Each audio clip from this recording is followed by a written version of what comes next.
Joe Lanza a little bit. He hosts the Voices of Wrestling podcast. Have been around a long time. He is a fellow grass toucher and a sex haver. Joe Lanza, how are you doing, man? I have so much sex. You have no idea. In fact, I'm about to go have some sex right now when I'm done with this podcast. So you nailed that. Thank you very much. Yeah, but no, yeah. Good for you. I'm happy to be here. I'm flattered that you invited me. I actually just wrapped up my own nearly 4-hour flagship podcast tonight, just minutes before I jumped on with you guys. So I'm just cracking open another Coke Z, filling up on the caffeine, and I'm ready to go. Yeah, boy, we are part of the Coke Z family here too, on the Mike and JD show. Hey, so the first thing I want to talk to you about, a couple weeks ago, you were talking about, where you're basically putting a bow on this whole CM Punk brawl out, collision, all the bullshit that happened, and I thought you took an interesting position here. That CM Punk, he didn't get everything that he wanted in the resolution of brawl out, and in fact, the Young Bucks and the Elite and those guys, they actually got some consolations here too. Yeah, I just feel like it's not really my position. It's more things that I've been told from talking to people in and around the company. And I just felt like there seems to be sort of this narrative that CM Punk has bullied Tony Khan or has forced his way back into the company and is seems to be getting his way here in this scenario. And there are a lot of concessions that CM Punk has had to make in order just to return. He's wanted to return this entire time. This hasn't been a situation where Tony Khan or AEW have been begging CM Punk to come back, and he's making all these wild demands and they're conceding to his demands. He's wanted to come back. And it wasn't his idea to do any kind of split roster or be segregated to a show on Saturdays or anything like that. That's one area where I guess you can say he hasn't gotten a quote unquote win. He just wants to come back and wrestle. I was told that, and I don't know. I mean, I talked about this a couple of weeks ago, and I don't know if anyone else necessarily has reported it, but I was told that he apologized to Tony Khan a long time ago for his actions at the press conference. And I want to make that distinction, not necessarily for his actions in the fight, but he did apologize to Tony Khan for his actions at the press conference. And in fact, he has told people close to him that he considers that the worst decision and worst day of his life, his actions at the press conference. Wow. So I don't know if people necessarily know that. And it's not as if I'm some kind of Punk defender or I'm someone who is part of the quote unquote Punk camp or likes to spread, Punk's propaganda. I've been very hard on Punk. I mean, for people who listen to my show, we've buried him underneath the earth when it's been warranted. And he's handled a lot of this situation very poorly. I think we would all agree to facets of that. But in this particular scenario, I mean, he just wanted to come back to work. I mean, he attempted to reach out to the Young Bucks, and the Bucks don't want anything to do with him. And I believe rightfully so. I mean, the guy goes on the presser. He says, if you have a problem, come see me. And then they come see him with company representatives, and they end up getting the shit kicked out of them. And, I guess who won the fight is immaterial, but I could see where the Punks the Punks. I could see where the Bucks Freudian slip. Yeah. I could see where the Bucks wouldn't want anything to do with this guy. I mean, he comes across like a raving lunatic and a hypocrite. So he did try to reach out to them at some point. I don't know for what. I'm not going to pretend to know what he wanted to communicate with them. It could have been to apologize. It could have been, but at the same time, based on people I talk to, I get the impression he's not necessarily sorry about the fight. He is sorry about his actions at the press conference. Another big thing that I've been told is in Punk's mind, he feels like people should be able to get over the fight because to him, it's an old school wrestling thing. Sometimes you throw fists. It's not like a job where you're in a cubicle or at the office where it's completely unheard of. This is pro wrestling. It's a different environment. And in his eyes, it's like this shit just happens sometimes. Oh, I'm sorry. Can I work blue here? I don't know if I could. Fuck yeah. Fuck shit. Cock. Yeah. Yeah. All right. Tremendous. That's perfect for me. Yeah. But yeah, no, his view is he thinks that everyone should just be able to get over the fight, but I can understand why the Bucks might have a different stance on that. I totally understand why they're like, absolutely not. This man is crazy. And, and look at the position he put us all in, and he nearly got us fired, and we got chairs thrown at us, and Kenny Omega got bit. And so I understand every position here. The other thing Punk wanted was for Ace Steel to have his job back and be on the road, and that has not happened. That's another area where Punk is not getting his way. Ace Steel, as Meltzer reported, I think he was the first one to have it. Steel has been back for a number of weeks, but he's working remotely at home. Punk wanted Steel on the road. That's not happening. And the Elite are not having that. The Elite do not want Ace Steel in these buildings. And they won that one as well. So it's like this idea that Punk is just pushing Khan around and getting his way. I mean, and right down to the now infamous legal documents that everyone was talking about a few weeks ago. The legal documents where it was, Tony Khan had to threaten CM Punk and force him to come back to work. And it was none of that. Punk, as I said, has wanted to come back to work. The legal documents were nothing more than ensuring that CM Punk does not speak about Brawl Out either on air or to media or elsewhere, and basic legal crossing T's, dotting I's, ensuring that you work on Saturdays now, whereas the original working agreement may have had different details. It was nothing where it was threats or these guys are at odds. In fact, I have been told that ever since the contentious couple of days where the Ace Steel situation blew up the day before the WBD upfronts, ever since then, that Punk and Khan have had a great working relationship and are in a great place right now as we head into Collision. So I don't know. That was a really long answer, and I don't even know if I answered your question. No, you did. No, totally. Yeah. The narrative that we had heard from and again, these are just like fan speculation stuff, was that Punk was manipulating this because he wanted to go back to WWE, and this was him throwing his weight around, and he was basically daring Tony to get a release. And it just seemed so far-fetched to me, and we talked about it a lot on this show, that it didn't make sense. Like, he still seems like such persona non grata over there. It's interesting to hear, like, we both like your take on this, because it did seem like he's given up a lot. It's negotiation, right? Everyone, like, it's that King Solomon story. You split the kid in half. What are we going to get here?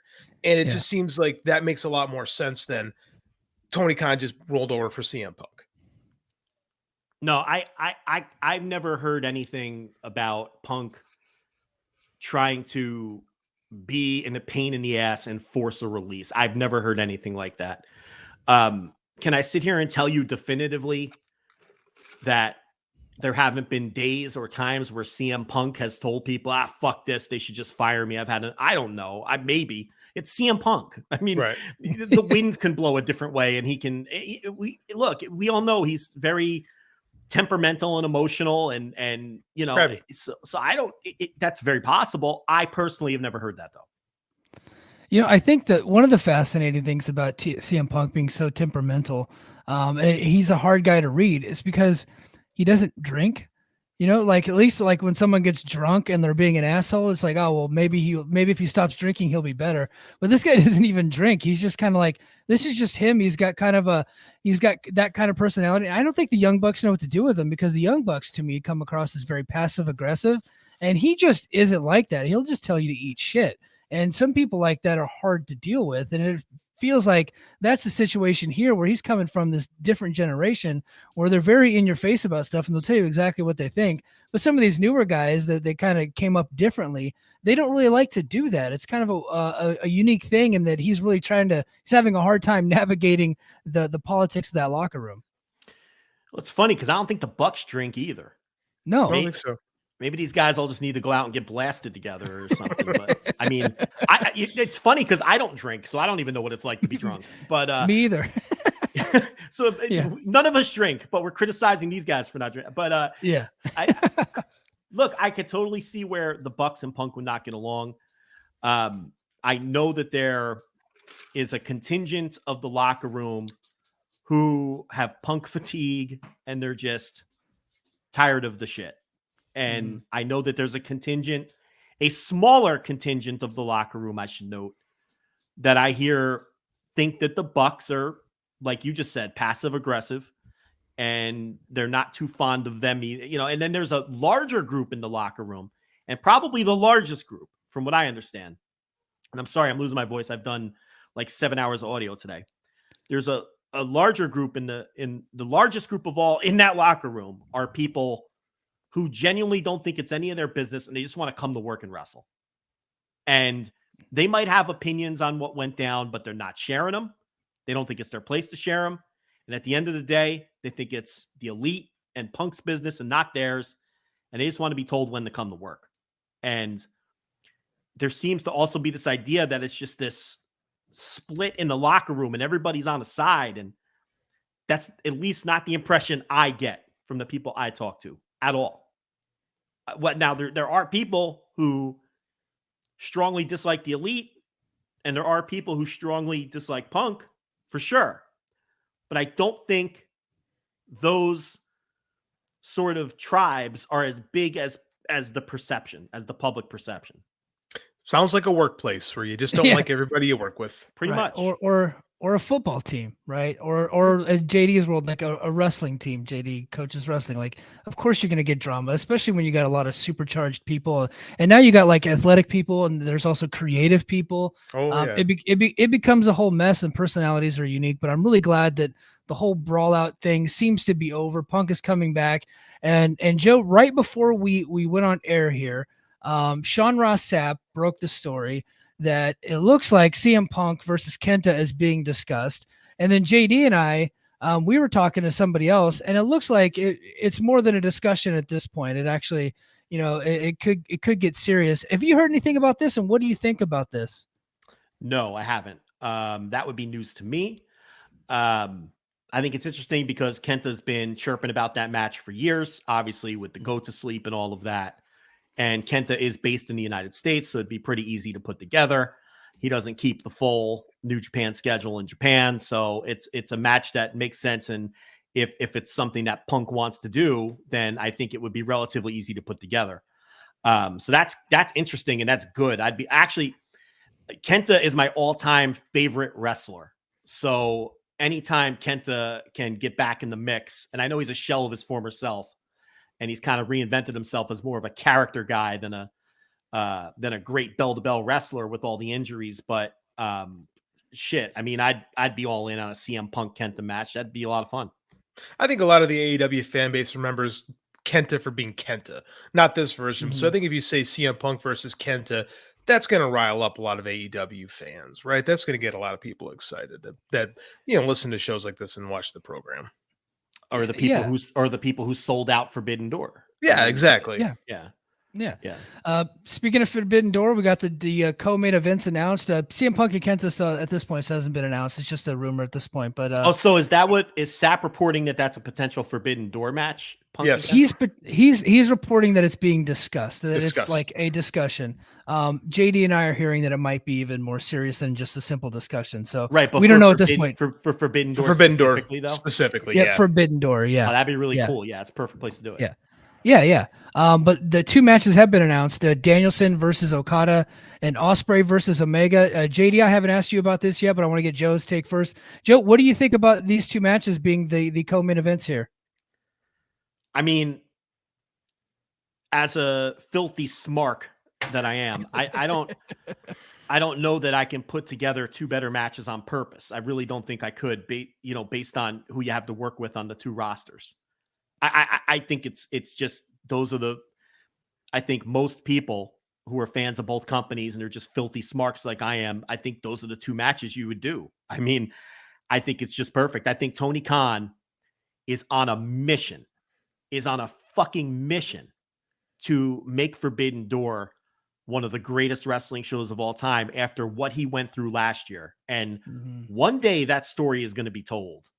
We didn't get the revised version of Forbidden Door last year. We didn't get the third draft. We didn't get the fourth draft. That man, what he went through, no matter what you think of Tony Khan, what he went through putting together that card last year with the injuries and who New Japan was able to send. He almost didn't get Okada at the end of the day. I mean, that was a struggle just to get Okada to come in. And then, the Punk Tanahashi match falling apart and all the injuries. And it's still, on paper, it didn't look like a super hot show. And then it ended up being the pay-per-view of the year. And, Dave's poll, I think it won, and some other major polls, I think it won show of the year. It was a great show. And it wasn't even close to the card that they wanted to put together. This year, I think Tony Khan is on a mission to put together more of the kind of card that he intended to put together last year. And I think that's part of the reason Bryan Danielson is always sitting at the announcer desk as opposed to in the ring. They basically have him in bubble wrap, packed in storage, making sure he doesn't get hurt before this thing happens or bang his head and get another concussion. He lost Mercedes Moné. I mean, she was going to be on Forbidden Door, and he lost another one. But when you just look at those top two matches, before you even start talking about CM Punk and Kenta as a possibility, or who knows what else he has up his sleeve. I saw Orange Cassidy cutting a promo on Zack Sabre Jr. earlier today. So that would be a tremendous match if they could do something like that. But these top two matches, I really genuinely don't think if, you were fantasy booking this thing, I think most people would probably make those two matches. I mean, it on paper, it's incredible. I mean, it really does have the potential, those two matches. I mean, if those two matches are better than what we saw at, I always mix up the names of the pay-per-views. The last one was Double or Nothing. What was the show before that? Revolution, yeah. With MJF and Bryan Danielson and the John Moxley, Hangman Page match, which I thought were two of the best matches of the year. I mean, these two matches on paper could be better than those two matches. And that's just mind-blowing. But the last time we saw Ospreay and Okada 6 months ago, they had one of the greatest matches of all time. And when you're talking about Bryan Danielson and Kazuchika Okada, that is a legitimate, real dream match. People toss around dream match a lot. That is a legitimate, real dream match for a lot of people. What I love about Forbidden Door is it is for us, the dirty smart. It makes no apologies. Okay. You want to watch people cut community theater promos on each other. You can go watch Roadblock End of the Line and watch Roman Reigns and the Usos and do their thing. And that's great if that's what you're into. Forbidden Doors for us. It's for the dirty smarks. It's wall-to-wall great wrestling. And when you have two great matches, and the thing about Ospreay and Omega, I mean, based on the story they're telling that they started at Wrestle Kingdom, I mean, you've got the best of both worlds there. I mean, I know the big culture war now in wrestling is stories versus matches. Well, that's everything. That match has both. Yeah. Okay. So, again, long-winded answer here. I'm all hopped up on caffeine, but you asked me about those top two matches. Yeah. I don't think you could make two better matches on purpose for that show. Yeah, and I honestly think they could just do tag matches the rest of the show, and it's still going to be awesome because you got those two top matches. They could get away with that, but I'm telling you right now, he's not going to do that. He wants to put together the greatest show. I'm telling you, he should have ran a bigger building. And it's funny because after last year's show, I reached out to him. I was all fired up after that show because it was so great. I was like, Tony, fucking run Soldier Field next year. You'll fill it. That show was so good, and you're going to have all your dream matches back on the table. Now, look, maybe I was a little too excited. I don't know if they're going to fill a football stadium, but they could have run a bigger building than they and based on how quickly they sold it out, I think I'm right. I mean, I think they undershot it again.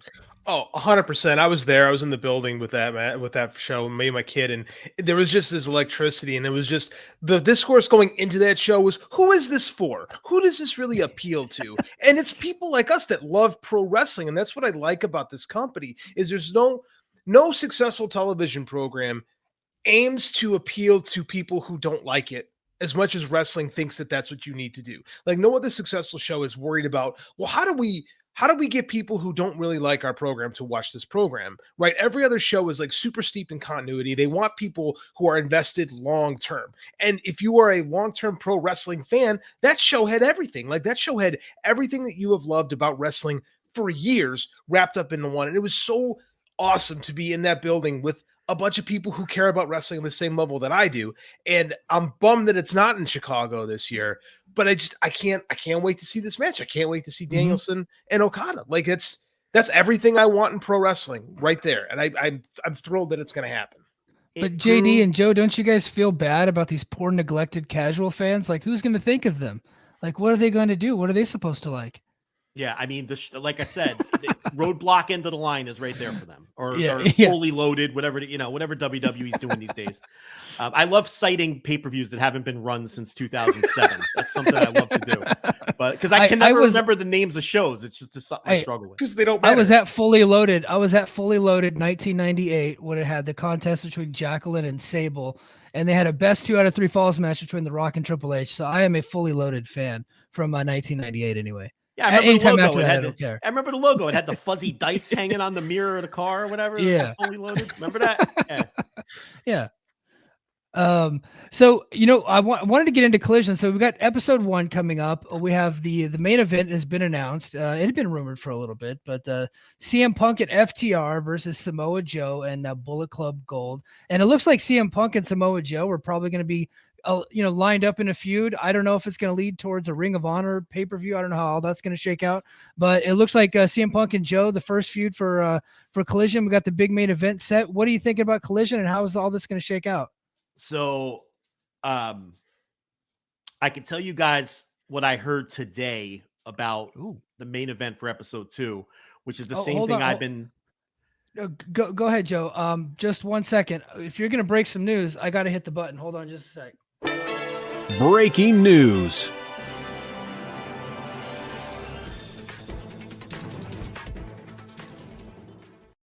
You were so corny. I love the. I'm a fucking show off. I'm Here's sorry. I'm a fucking show off. Show's not even called Brace for Impact anymore. We really got to. I know it still has the old logo. Sorry. Go ahead, Joe. My bad. I love the soundboard and I love the pomp and circumstance. The problem is now I feel like an asshole because I already broke this on my own show on my Dynamite review 6 hours ago. So it's okay. I need to use the excuse to push the button anyway. That's a great button. I got to get a button like that. We got buttons. Yeah. So anyway, I told my audience a couple of weeks ago what the main event of episode 1 was going to be. So I'm pretty confident that they're going to follow through with what I've been hearing for episode 2, which was this 6-man tag is going to result in CM Punk versus Jay White week 2. That was at least the working plan still as of today. And that's what I heard 3 weeks ago when I was told about the 6-man for week 1. I was also told today that Swerve and Keith Lee will be on week 1. Finally having their singles match. Yeah. If not on week 1 at some point. It's been earmarked for Collision for a number of weeks now, which is kind of why it's been on ice. So I'm hearing week 1 for that match as well. And the other bit that I got today was that Punk and Samoa Joe will be a long, fully fleshed out program that is going to happen. So I guess this Punk Jay White thing. Now, Punk went to the New Japan show a couple of months ago where Jay White finished up when he lost to Eddie Kingston. Again, if you put a gun to my head to remember the name of that show, I'd be a dead man. But that was it was when Switchblade lost to Eddie Kingston in California, and the loser leaves New Japan match. Punk was there, and he came away very impressed with Jay White and has been dying to work with him ever since, which is why the first couple weeks of Collision here, Punk lobbied to get Jay White over there to work a program with him. And they're going to do that. But the long-term program for Punk is going to be Samoa Joe. And the other bit was, Punk is wanting to work heel. He feels like in a lot of these cities, he's going to get booed. He's been pragmatic about that and realistic about it. There's been kind of some pushback.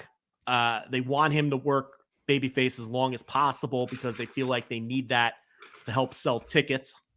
If you've seen some of the Collision numbers, they're not pretty. They're really ugly in terms of some of the Canadian cities in particular. I think Hamilton is still under 1,000 tickets sold, which is pretty gross. I think they're sitting at 780 tickets as of last check. And the other cities aren't, Calgary and Newark are doing a little better, but still under 5,000.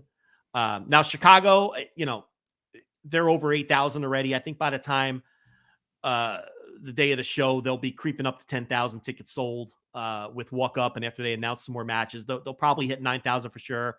And they've got an outside chance to get to 10,000, which would be enormous for an AEW TV taping right now. When you consider last night, I think they were under 3,000 for Dynamite in Colorado Springs.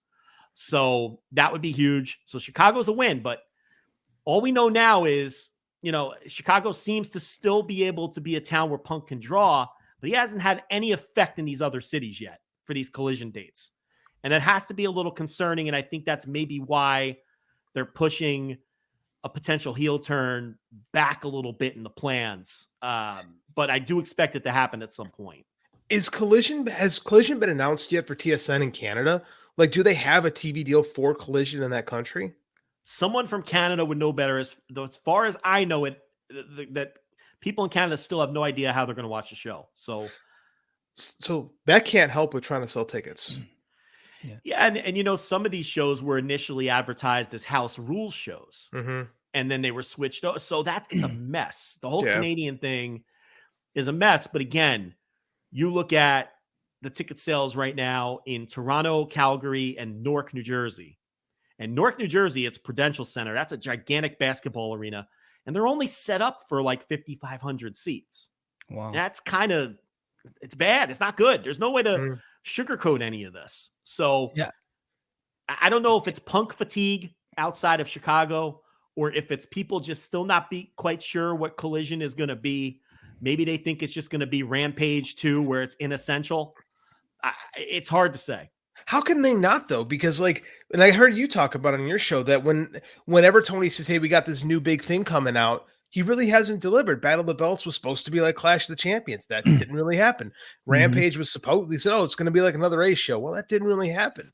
I think that the consumer in this case is justified to be a little weary until we kind of see what Collision really is. And again, from the looks of these shows, they're going to go A game right out the bat, but I think they got to prove it right away. And you might have to really nurture this brand a little bit before you can really start seeing some results.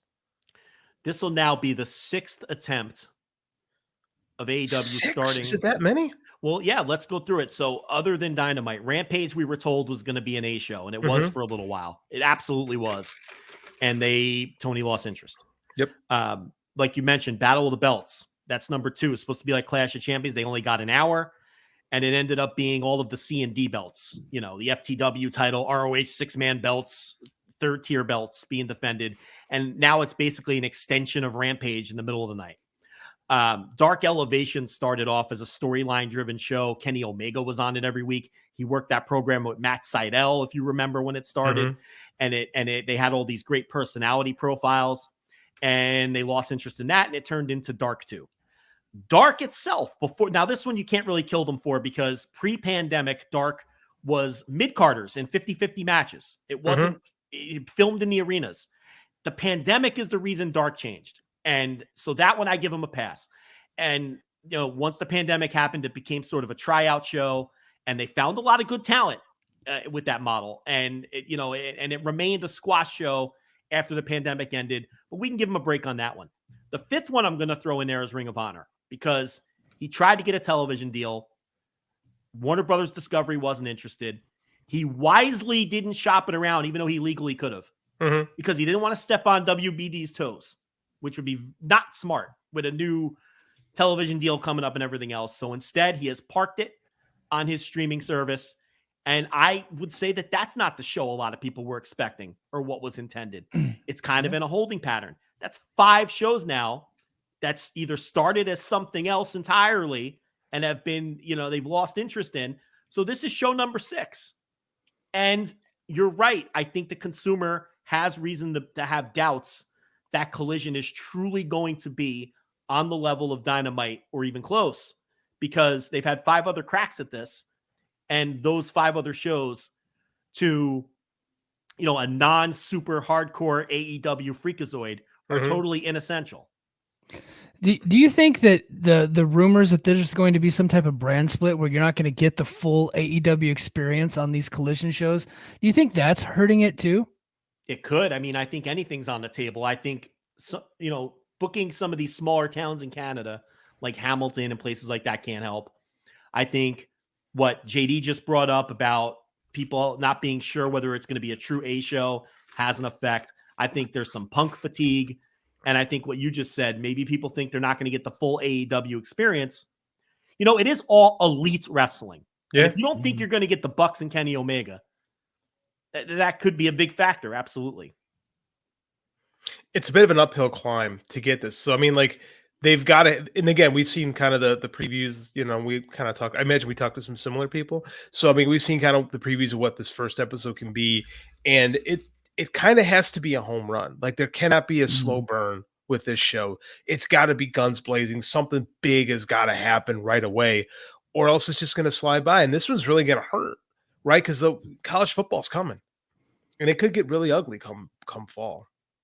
Yeah, I know they're planning to come out guns blazing, and they're going to have big lineups the first couple of weeks. I mean, if they stick with the plan for CM Punk and Jay White, that's a really big match for week 2. But they kind of shot themselves in the foot with the poor rollout of Jay White. I was going to ask that. Do you think this is the best chance for AEW to kind of like soft reboot Jay White, if you will? Because he just kind of showed up on day one and was just like, hey, we got the biggest free agent in wrestling, and he's a dude. You know, it was so weird. I mean, and the last interview segment that they did with him and Juice was pretty good. I thought you get to see some of Jay's personality, and if they can do something with Punk, I think he could really stand out, but it's just been so blah. No, I completely agree. I've ranted about the rollout of Jay White on my Dynamite reviews and on the flagship podcast for the last however long he's been there, 6 weeks or whatever it is. It's been a major dropped ball because it felt like they really picked up a win against WWE with that when they got him, when everyone thought he was going to WWE. And whether that was the reality or not is immaterial. I mean, whether it could be entirely possible that WWE never intended to sign him or have this rumored hiring freeze, but the perception is the reality, and the perception is that they won one over and got the guy. And then they didn't treat him like a big deal. Yeah. You know, the rollout was poor. The feud with Ricky Starks was poor and didn't do Ricky Starks any favors either. And now he just feels like a guy in the mid-card, as opposed to one of the biggest stars in the world who's a multiple-time world champion, who has headlines. This man has headlined the Tokyo Dome and Madison Square Garden. And he should have been presented as someone who is one of the biggest stars in the world, who has headlined the biggest shows in the world, and is a big fucking deal. And they didn't roll him out like that. And I don't know if you could put that toothpaste back in the tube. You know, working with Punk will help, but I thought it was a major dropped ball. If they didn't have a better plan than a mid-card feud with Ricky Starks where nobody gets any microphone time, two guys who are great talkers, they didn't let them talk. What are we doing? Unreal. Yeah. You know, it's not like these are two work rate guys who can't talk and you just want to focus on the in-ring. These are two of the best talkers in the company. You got Ricky Starks, who not that long ago ate up MJF in a promo segment. Okay? And Jay White, who is one of the best talkers in the world, you never gave them an 8-minute segment to stand there and cut promos on each other in the ring. I mean, it's insanity. And that's part of the reason that dud of a feud where Jay White doesn't feel special at all anymore. So I don't know if you can reboot that. I don't know if you can put that toothpaste back in the tube, so to speak. But Punk is a big fan, and he thinks he can revive the guy. So we'll see.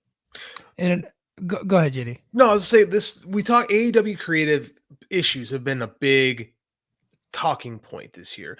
We heard from a friend of ours that AEW is actually flirting with the idea of an actual writing team. I don't know. Is that something you've heard from kind of your sources? Is this just something that's kind of getting out of hand, or is this something that could be on the horizon for AEW? You got a good source. I heard the same thing today. Yeah. I thought we did. I don't have any details on it, but and it you know, hearing the term writing team, yeah, that's my reaction. I've been a big proponent of what I like about all the things I like best about AEW are all the things that they do that the other guys don't do. Yes. That's the appeal to me, and I think to a lot of people. And when I hear writing team, I shudder. You know, and it's not that I don't think Tony needs help, but he's already getting help. He's surrounded and it's no secret. I mean, he talks about it on his pressers and all the people that, you know, the Pat Bucks and the Sanjay Dutts and you know, they bring in Will Washington, and you go right down the line, all the people who are helping him out with these things. But he always makes it a point to say he has the final word, and he's, you know, because I think that's twofold. One, we know he has a little bit of an ego. Okay. Two, he wants all the heat on his shoulders when things are bad. He doesn't want to blame his people. So he's always going to say that he's the final. And I believe that, and I don't think he's being disingenuous. I do think everything goes through Tony the same way everything goes through Vince McMahon. Mm-hmm. Okay. Mm-hmm. But so it's not as if he's not already farming ideas from people, but the idea of a writing team, are we going to start writing promos now? Like, what does this mean? That was my first thought. I was like, are you guys going to go fucking hire Jimmy Jacobs and RD Evans from Impact or something? Oh God, I can't do it. I can't do it anymore. This was an Impact podcast. This is how we got it started. And about 6 maybe 2 months ago, I just broke on the air one day. I'm like, I can't review this show anymore. I just can't do it. Like, it's not even fun bad anymore. It's killing me. So I mean, just the thought of them moving in that direction, although perhaps depending on the people they would bring in, I'm willing to revisit that subject. If we're not bringing in, like, I think there's too many former WWE voices in the room as it is. I think that's the problem. It's they brought over Kevin Dunn's producer guy, and now they got this Adam Hopkins guy who the media will tell you is like this fucking genius. I get the feeling he's very nice to them, and so they're putting out very nice stories about him. And now they're bringing in these other guys. I don't want them to bring over WWE writers from the WWE scrap heap.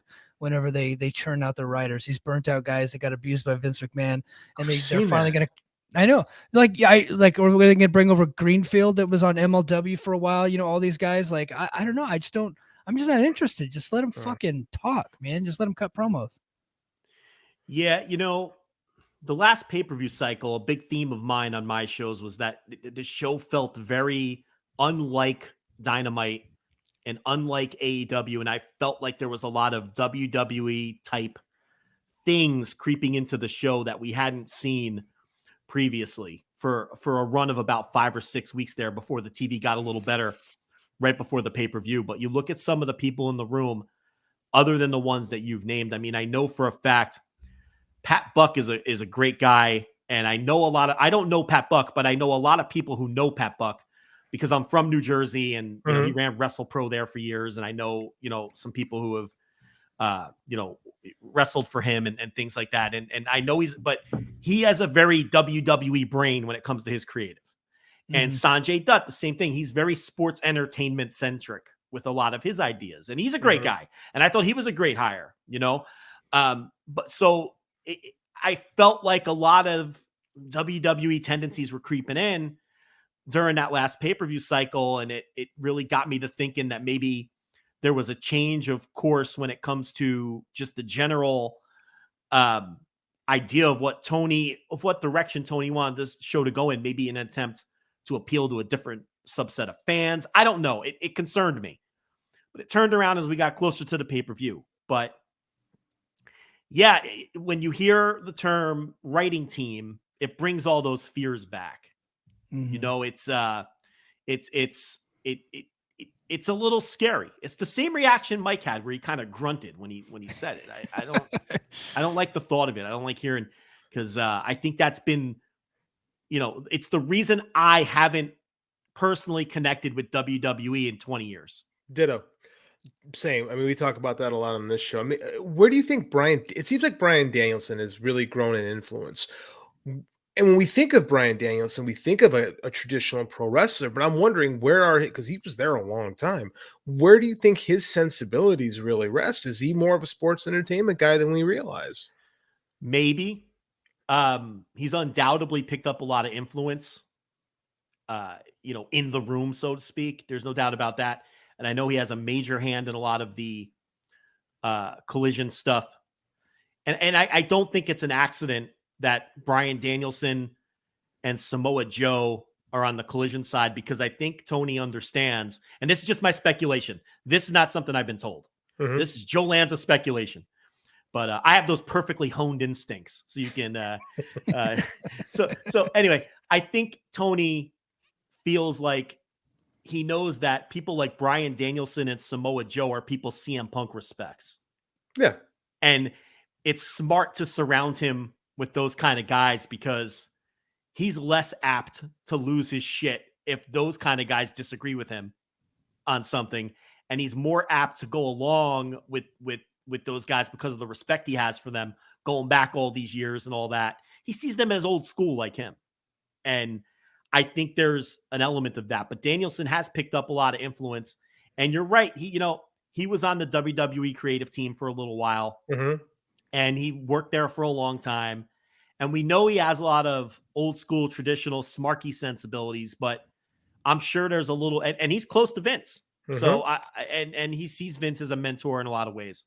So I'm sure there's a little bit of that when it comes to Danielson. I don't think you're off base with that. Yeah, I think that it's a fascinating conversation.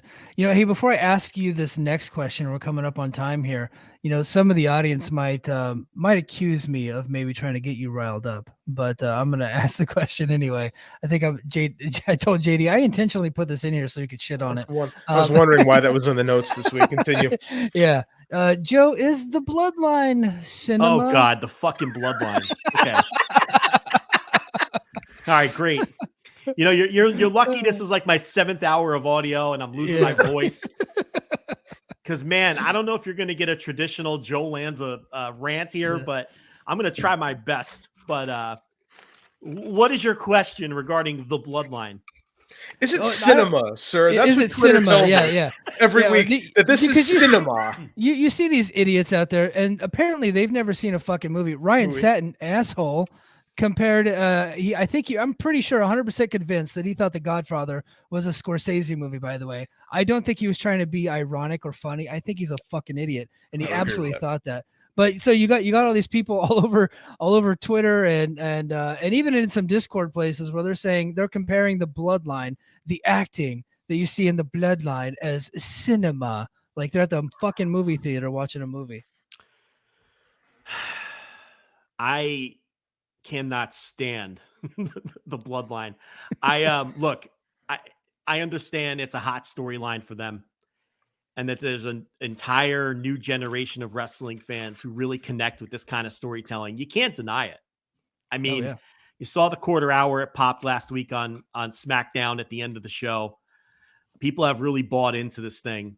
But leaving that aside, for me personally, for however long it's been going on, I guess since Roman returned at the end of the pandemic, at the end of 2020 or whatever, when he came back from his leukemia till today, however long that is, let's call it 3 years. Forever. Yeah. Yeah, exactly. The first 2 years of it was just boring, repetitive. Roman in what looked like a hotel lobby with the Usos and Paul Heyman making his dumb faces with his stupid jowls bouncing all over the place. And it was the same shit on SmackDown every week.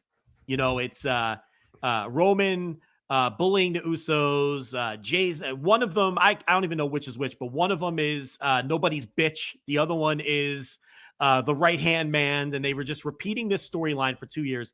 The most boring shit imaginable. It finally gets interesting when Sami Zayn accidentally gets over. That was supposed to be like a 2-week storyline where Sammy's just a joke, but he got over. So they had to stick with it because he's so talented that he accidentally gets over. He forms a nice rapport with Heyman. They write a bunch of shit together. That works. Then Cody comes back at Royal Rumble, and we're like, wow, we got these 2 hot baby faces. They can pick one of these guys and go. They don't pick either one of them. Okay, and that's an entirely different discussion. But for 3 or 4 months there, the Bloodline was finally interesting because they had a different foil. They beat both of those guys, and we're right back. We're right back to Roman thinking one of the Usos is disloyal, and we're doing the same story we were doing for 2 years. And people eat this shit up. I don't understand what they find interesting about it. It bores me to tears. And I can't stand the bad community theater acting that they all do, which people fall over themselves to put over. And it's like, it's not good. It's hokey. I hate when they do it in the middle of the matches. I mean, I just want to watch guys wrestle. Tell the story with your physicality like we did for 120 years. Why now do we have to stop in the middle of a match and explain loudly what the story is? Is it because you think your fan base is stupid? That's the only thing I could surmise. Do you think that they won't be able to get a physical story? So you have to stop and explain the story in the middle of the match? It drives me nuts. It drives me nuts. It's undoubtedly successful, but it's so outside of 3 or 4 isolated months with Cody and Sammy. It's been a gigantic bore for 3 years. Maybe I'm just too far removed from their style of storytelling, or maybe I've just been so disconnected to WWE for 2 decades now that it just was never going to work for me. But man, I just find it so uninteresting, and it baffles me why. What is so interesting about Roman not trusting Jey Uso for the 5,000th time? Where's the appeal to any of this? I'm with you. I don't get any of it. I'm a teacher, right? And in my classes, I get kids talking about this stuff. And it's cool that they're talking about wrestling, and I love it. But I mean, like when they're doing the We the Ones thing and talking about Roman, and I like try to talk to them about other kinds of wrestling, and they look at me like I'm a dork, because I am. But just like I don't get it. It's the first time I've ever talked about wrestling with someone and felt old. I don't get it. Like it's literally like listening to music and you're like, this is awful, but kids like it. It's mind-boggling to me. I don't get it. I'm with you. You know, the worst part, you know what is arguably the worst part is, Roman, the way I read the story, and maybe this is the problem and I'm way off. The way I read the story is Roman is a guy who is deeply insecure. Absolutely. And his character now, not him. Like he's a deeply insecure guy who will step on anyone, including his own family, and manipulate anyone around him in order to keep his title and keep his power. And he doesn't really love his family. He doesn't give a shit about the Usos. All he cares about is retaining his power, and he's insecure about it. And he uses these people and he manipulates them. And that could be the basis of a really cool wrestling heel. Here's the problem. He comes out for his title defenses, and Michael Cole, the lead announcer, who should be the voice of the fans and a pure babyface, puts this guy over like he's in the midst of the greatest title reign of all time. And then he successfully defends his title, and Cole puts him over again. He tells you how many days it's been.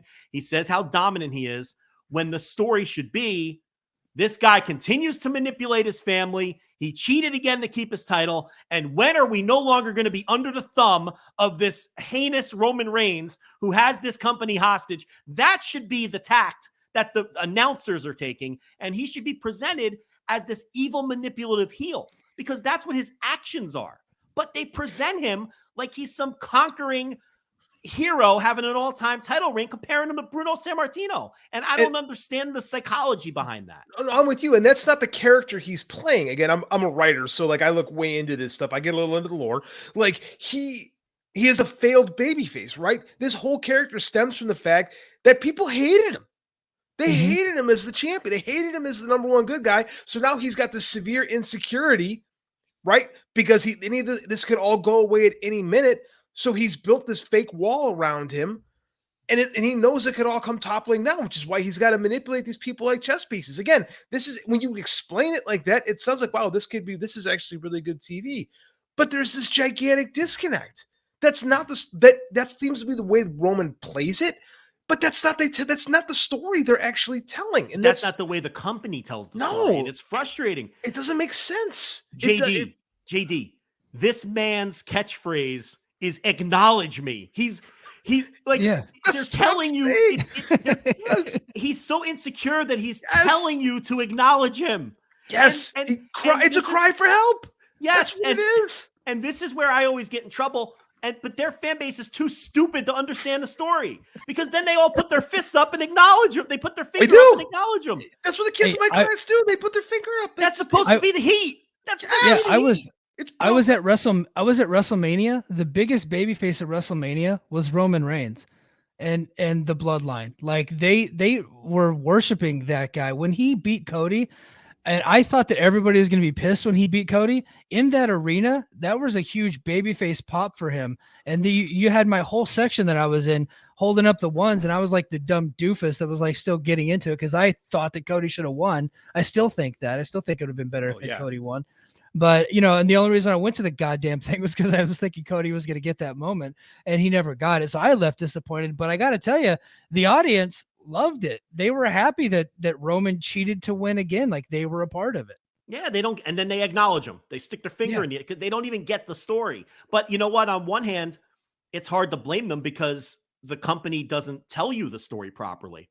No. I think the way it's presented by the performers is the way that me and JD laid it out. Yeah. But then the commentary doesn't put over the fact that he's a manipulative asshole. They try to present him as the greatest champion of all time, closing in on all of these records, where Michael Cole should be, every time this guy wins, what Michael Cole should be doing is going, this is despicable. It's going to be a crime if he passes Bruno. I can't believe he's about to pass Pedro Morales, an honorable champion. This, you know, that's how it should be presented. But they act like it's Succession, but it's really Nightmare on Elm Street 4, where the villain is out there killing all the teenagers and their fans are cheering for it. Yeah. Yeah. And they're being led along by the commentary, which is baffles me. It's unbelievable. You know, so no, I cannot stand the Bloodline. You know, it's obviously been a big success for them. It doesn't connect with me at all. I have no interest in it. And quite honestly, if it wasn't my job to follow this stuff, I'd hand wave it all. I mean, but it's impossible. You know, I've got to fast forward my way through SmackDown. There's no way around it. I have to do it. Mike, I got bad news for you. The question is this cinema? Is yes, because I just compared it to Nightmare on Elm Street 4. So it is in fact cinema. So you're fueling the fire for Ryan Satin, who that's right. I just agree with Ryan Satin, and now I have to quit the show. Now you hate yourself. Well, and if it makes you feel better, I guarantee Ryan Satin thinks that Jason Voorhees is in Nightmare on Elm Street 4. So